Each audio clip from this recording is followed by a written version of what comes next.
मेरी शादी हुई तब मेरी उम्र सिर्फ 21 साल की थी। विशाल से मेरी शादी हुई, मैं अपने ससुराल पहुंची, सारी पूजा विधि संपन्न हुई। एक हफ्ता सा बीता शादी को। एक दिन मैं किचन में चाय बना रही थी, उतने में मेरी सास आई और इधर उधर की बातें करने लगी। थोड़ी देर बाद मेरी दीदी के बारे में बात करने लग गई कि बहुत जल्दी बच्चा हो जाने दिया तुम्हारी दीदी ने। तब मैंने कहा, जल्दी कहाँ, समय से ही है और कितना प्यारा बच्चा है उनका, गृहस्थी भी अच्छे से चल रही है। तब सास कहने लगी कि हाँ, लेकिन यहाँ इतनी जल्दी बच्चे नहीं चाहिए, हाँ जरा ख्याल रखा करो। तुम्हारी अगर पढ़ाई अधूरी रह गई हो तो पूरा कर लो, कुछ सिखाना हो तो सीख लो, इतनी जल्दी छोटे बच्चों के फंदे में मत पड़ो। मुझे ये सुनकर बड़ी हैरानी हुई। ऐसी शायद पहली ही सास होगी जो बहू को पढ़ लिख कर नाम रोशन करने के लिए कह रही थी। प्रेग्नेंट जल्दी मत हो जाना, ऐसा कह रही थी। मैं खुद को खुशनसीब समझ रही थी कि मुझे इतना अच्छा ससुराल मिला। रात में जब अपने पति को सारी बातें बता रही थी तो वे कहने लगे कि माँ अपनी भलाई के लिए ये कह रही है, हम वेट करेंगे, इतनी जल्दी बच्चा अभी नहीं। मैंने भी सर हिला दिया। दूसरे दिन मेरी सास मेरे पास आई और कहने लगी कि ये लो गर्भ निरोधक गोलियां, इन्हें तुम आज से लेना शुरू कर दो, इससे तुम जल्दी प्रेग्नेंट नहीं होगी। नितिन होने पर मैं भी यही गोलियां लेती थी। मुझे भी उनकी बातें सही लगी और मैंने वो गोलियां लेना शुरू कर दिया, जिस वजह से मुझे पीरियड्स भी समय पर आते थे और मैं प्रेग्नेंट भी नहीं हो रही थी। शादी को 1 साल हो गया था और मैं अब जॉब करने की सोच रही थी। कोई भी बात हो, अगर मैं नितिन से कुछ भी कहती तो कहता कि माँ से पूछ लेना, जिसे लेकर हम दोनों में बहसबाजी भी होती कि कुछ बातें पति पत्नी के बीच भी होती है ना, हर बात कैसे माँ जी को बता सकते हैं। पर वो कहता कि चाहे कुछ भी हो, माँ जो कहेगी वही सही रहेगा, और मुझे उसका ये स्वभाव बिल्कुल भी पसंद नहीं था। एक दिन मेरी दीदी अपने बच्चे के साथ हमारे घर आई। मैं बहुत खुश थी अपनी दीदी को देखकर। उसका बच्चा अब थोड़ा शैतान सा हो गया था, घर में चीज़ों को उठाकर इधर उधर फेंक रहा था, और शायद जो मेरी सास को बिल्कुल भी पसंद नहीं था। हम दोनों मेरे कमरे में बैठ गप्पे मार रहे थे, तभी उसने मेरी गोलियां हाथ में उठाकर खेलने के लिए ले ली और दीदी की नज़र उन पर पड़ी। प्राची, ये सब क्या है? तुम बच्चा ना हो इसलिए ये गोलियां खा रही हो, ये अच्छा नहीं होता। तुम कब से ये गोलियां ले रही हो? दीदी ने एक सांस में कई सवाल पूछ लिए। दीदी करीब 1.5-2 साल हो गए हैं। दीदी मुझ पर चिढ़ सी गई। पहले तुम ये गोलियां बंद करो। दीदी, शादी के पहले महीने से मैं ये गोलियां ले रही हूँ। दीदी थोड़ी टेंशन में आ गई। प्राची, ये अच्छा नहीं होता, तुम नितिन के साथ बात करो और ये गोलियां बंद करके फैमिली प्लानिंग के बारे में सोचो। मैंने भी ये बात जरा गंभीरता से ली। शाम को मैंने सास से कहा, माँ जी, मुझे भी अब माँ बनना है, इतनी जल्दी हो गई है क्या? हाँ माँ जी। तो माँ जी से मेरी थोड़ी बहसबाजी हो गई, लेकिन मैंने उनकी बातें अनसुनी कर गोलियां लेना बंद कर दिया और उसी महीने में प्रेग्नेंट हो गई। मैं बहुत खुश थी, लेकिन 1-1.5 महीने बाद मेरा मिसकैरेज हो गया। मुझे तो समझ ही नहीं आया कि ऐसा क्यों हुआ। मैं बहुत रोई। तब सास कहने लगी कि इसमें रोने वाली बात क्या है? क्या उम्र निकल गई है तुम्हारी? अब जब कोशिश कर रहे हो तो फिर से प्रेग्नेंट रह रही हो, यही बहुत बड़ी बात है। क्योंकि गोलियां लेकर जो तुमने पराक्रम किया था, उससे तो कई लड़कियां जिंदगी भर माँ नहीं बन पाती। मैं बहुत उदास रहने लगी थी। कुछ समय बाद मुझे पता चला कि मैं फिर से माँ बनने वाली हूँ। इस बार मेरा मिसकैरेज नहीं हुआ और मुझे 7वां महीना चल रहा था। घर में हम सभी बहुत खुश थे। एक दिन रात को खाना खाने के बाद हम दोनों घूमने के लिए बाहर निकले। थोड़ी देर बाद नितिन के मन में पता नहीं क्यों ये ख्याल आया कि बाइक पर हम दोनों लॉन्ग ड्राइव पर चलते हैं। मुझे जरा रिस्की ही लग रहा था, लेकिन नितिन का मन रखने के लिए मैंने हाँ कह दी। पर जब मैं लौट कर आई तो थोड़ी देर बाद ही अचानक ब्लीडिंग होने लगी। मुझे कुछ समझ नहीं आया कि ऐसा क्यों हुआ। सास और नितिन मुझे तुरंत अस्पताल लेकर पहुंचे। मुझे चेक करके डॉक्टर कहने लगे कि अभी की अभी डिलीवरी करानी होगी, पानी की थैली फट गई है। मैं पूरे तरीके से बेहोश हो गई थी, इसलिए मुझे कुछ पता नहीं था कि आगे क्या क्या हो रहा था। मेरी सास ने मेरे माता पिता और दीदी को भी बुला लिया था। 7 महीने में मेरी डिलीवरी हुई, लेकिन वो भी बहुत रिस्की।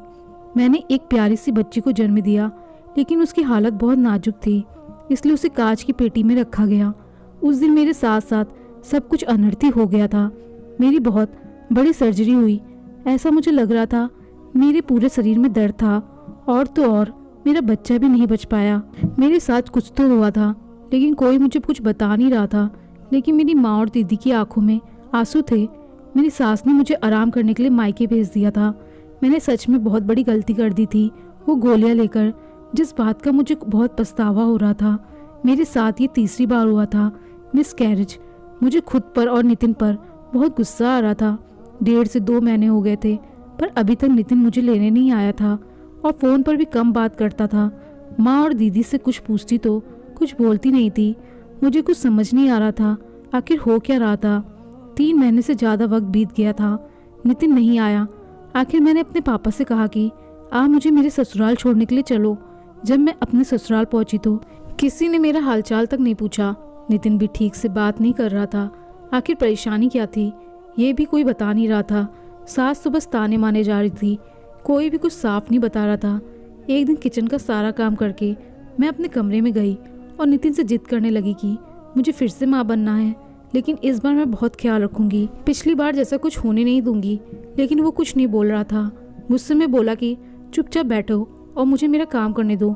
मैंने उससे पूछा कि मुझसे कोई गलती हो गई है क्या? तुम सभी मेरे साथ ऐसा व्यवहार क्यों कर रहे हो? प्राची, अब बस भी करो, वरना मेरे मुंह से कुछ ऐसा निकल जाएगा जो तुम सहन भी नहीं कर पाओगी। हाँ तो बोलो तो सही। तब गुस्से में आकर उसने अपनी माँ को बुलाया। कुछ सुना तुमने? तुम्हारी लाडली बहू फिर से माँ बनना चाहती है। बताना जरा उस दिन अस्पताल में क्या क्या हुआ। अब मुझे धक्का सा लगा जो मैंने कभी सपने में भी नहीं सोचा था। वो हुआ था उस दिन मेरे साथ। मेरा नाम प्राची। मैं एक मध्यम वर्गीय परिवार से ताल्लुक़ रखती थी। घर में हम 2 बहनें और एक भाई। घर की परिस्थिति इतनी भी अच्छी नहीं थी। दीदी की 12वीं होने के बाद तुरंत शादी कर दी गई। समय बीता, घर के हालात अब थोड़े ठीक हो गए थे। भाई आगे की पढ़ाई के लिए शहर चला गया था और मैंने जब 12वीं के बाद आगे पढ़ने के लिए कहा तो माँ कहने लगी कि बस अब बहुत हो गई पढ़ाई। दीदी को देख, शादी करके अपनी गृहस्थी में कैसे खुश है। तुझे भी ऐसा ससुराल मिल जाए तो हम भी चिंता मुक्त हो जाएंगे। मेरी दीदी को ससुराल बहुत ही अच्छा मिल गया था। सभी उसका बहुत ख्याल रखते थे और मम्मी पापा मुझे लेकर चिंतित थे। माँ पापा के आगे मैं भी कुछ बोल नहीं पाई। जीजा जी भी मेरे लिए रिश्ता लेकर आते थे, लेकिन कहीं हमें रिश्ता पसंद नहीं आता था तो कहीं हमारे घर की परिस्थिति देखकर मना कर देते थे। मैं दिखने में भी सुंदर थी, पर पता नहीं क्या मेरी किस्मत में लिखा था। कुछ समय बाद दीदी ने एक प्यारे से बच्चे को जन्म दिया। उसके परिवार वाले भी बहुत खुश थे और उसका बहुत ख्याल रखते थे। उसकी सास भी उसका बेटी जैसे ही ख्याल रखती थी। दीदी कुछ दिनों के लिए मायके आई और सभी बहुत खुश थे। मेरी भी शादी का विषय कुछ दिनों के लिए टाल दिया गया। मैं भी अब माँ के साथ घर काम में हाथ बटाती थी। एक दिन जीजा जी ने दीदी को फ़ोन किया कि उनके दूर के चाचा चाची और उनका लड़का मुझे देखने आ रहे हैं। माँ और पापा खेत पर गए हुए थे। भाई को कहा उन्हें बुलाने के लिए। वो सभी आए और फिर मैंने उनके लिए चाय नाश्ता बनाया। नितिन मुझे एकटक देखे जा रहा था। नितिन की माँ मेरे जल्दी जल्दी काम कर लेने से खुश हुई और वो भी माँ ना होने पर। थोड़ी देर बाद मैं वहाँ से अंदर आ गई। माँ और पापा भी तब तक घर आ चुके थे। बड़ों में सारी बातें हुई और हमारी शादी तय हो गई। नितिन को तो मैं पसंद ही थी, लेकिन दीदी कहने लगी कि उसकी माँ को तुम पसंद आ गई हो, यही काफ़ी है, क्योंकि नितिन अपनी माँ के मुताबिक ही चलता है। फिर हमें अंदर कमरे में बात करने के लिए भेज दिया गया। वहाँ जाने पर मुझे थोड़ा अजीब ही महसूस हो रहा था। उसने पूछा, तुम खुश तो हो ना इस रिश्ते से? हाँ, मैंने शर्माते हुए कहा। और तुम? मैं भी। और माँ की मर्जी से ये शादी हो रही है। आज तक वही मेरे सारे फैसले लेती आई हैं और मेरा अच्छा ही हुआ है। हमारा रिश्ता पक्का हुआ। सभी बहुत खुश थे और जीजा जी ये रिश्ता लेकर आए थे, इसलिए माँ और पापा निश्चित थे। हम दोनों फ़ोन पर भी बात करते थे, लेकिन उसमें एक बात मुझे बार बार खटकती थी। वो मतलब नितिन का बार बार उसकी माँ का जिक्र करना, मेरी माँ का ख्याल रखना, उनका कभी दिल मत दुखाना, वो जो कहे वैसा ही रहना, वैसा ही करना। मैं भी कुछ नहीं बोलती थी। हमारी शादी हुई और मैं अपनी ससुराल पहुंची। मेरा बहुत अच्छे से स्वागत हुआ। मायके आई तो मुझे खुश देख सभी बहुत खुश हुए। माँ कहने लगी कि ऐसे ही खुश रहो और कभी अपनों से बड़ों का अपमान मत करना। सच प्राची, तुम्हें बहुत ही अच्छा परिवार मिला है मेरी बच्ची। मैं तो अब निश्चित होकर जी पाऊंगी कि मेरी दोनों ही बेटियां उनके ससुराल में खुश हैं। सच में मैं अपने आप को बहुत खुशकिस्मत समझ रही थी, लेकिन शादी के कुछ दिन बाद मेरी सास मेरे पास आई और बोली, ये गर्भ निरोधक गोलियां हैं, इन्हें रोज लेना। हमें जल्दी बच्चा नहीं चाहिए, इससे तुम जल्दी प्रेग्नेंट नहीं होगी। अपना पति अपनी माँ की कितना सुनता है ये तो मुझे पता था, इसलिए मैंने भी बिना कुछ कहे वो गोलियां लेना शुरू कर दिया। करीब 1.5-2 साल तक मैंने वो गोलियां ली, पर जब मेरी दीदी को ये पता चला तो उसके कहने पर मैंने वो गोलियां लेना बंद कर दिया, जिस वजह से मैं प्रेग्नेंट तो रहती थी पर कुछ महीने बाद ही मेरा मिसकैरेज हो जाता था और ये सब उन गोलियों का ही साइड इफ़ेक्ट था। ये मेरी समझ आने लगा था, लेकिन जब मुझे 7वें महीने में ब्लीडिंग हुई और मुझे अस्पताल ले जाया गया तब मेरी हालत बहुत नाजुक थी। डॉक्टर ने कहा कि पेशेंट को बचाना मुश्किल है और बच्चा भी प्री मैच्योर है। मेरे माँ पापा दीदी सभी थे वहाँ। डॉक्टर ने कहा कि पेशेंट का गर्भाशय खराब हो चुका है, निकालना पड़ेगा और अगर नहीं निकाला तो इन्फेक्शन सारे शरीर में फैल जाएगा और उन्हें बचाना और भी मुश्किल हो जाएगा। माँ और बच्चे दोनों की जान को खतरा है, लेकिन इन सब के बाद वे कभी भी माँ नहीं बन सकती।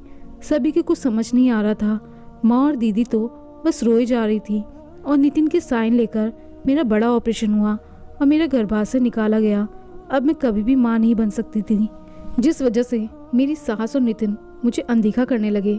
सास ने मुझे आराम करने के लिए मायके भेज तो दिया, लेकिन 3 महीने बीत जाने के बाद भी मुझे कोई लेने तक नहीं आया। मेरा गर्भाशय निकाल दिया गया था।